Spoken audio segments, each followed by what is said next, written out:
افتخار می‌کنم یه دست خوشگل دیگه بزنید.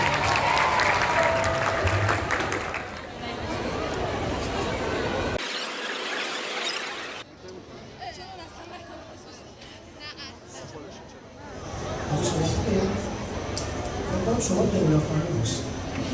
لیلا خانم عزیز به من گفتن که این شاخه گل زیبا رو تبدیل میکنه بشه. میدونید از طرف چه شخصی هستش؟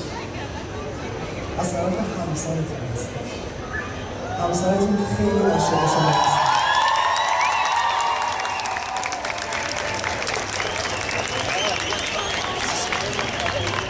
همسرتون خیلی عاشقتون هستش. و به خاطر تشکر و قدردانی از شما بابت 12 سال زندگی مشترک خواستم از این طریق خوشحالتون بکنم و این پیغام فوق‌العاده عاشقانه هم برای شما دارم. دوست دارید بدونید پیغام چیه؟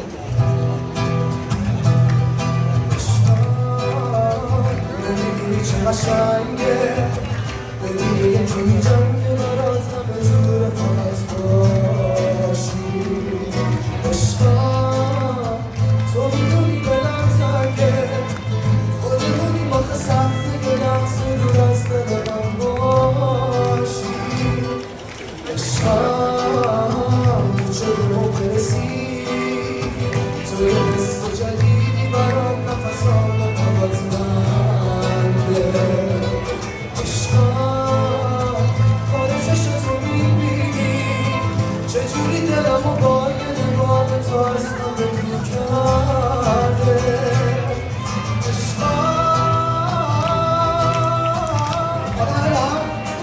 دلبره نبرم با چشای خوشگله نشکیده کم دیدارت شدم ای فریاد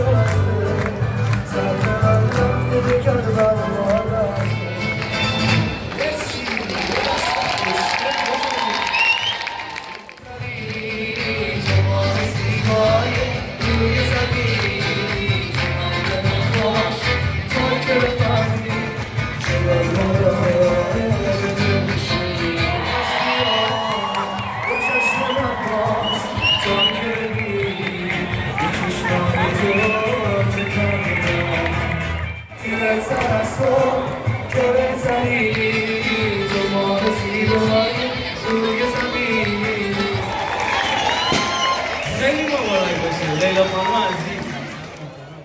امیدوارم به پای هم پیر بشید، خوشبخت و عاشق بمونید. اینو بدونید که همسرتون حاضر برای خوشحالی شما، خنده‌های شما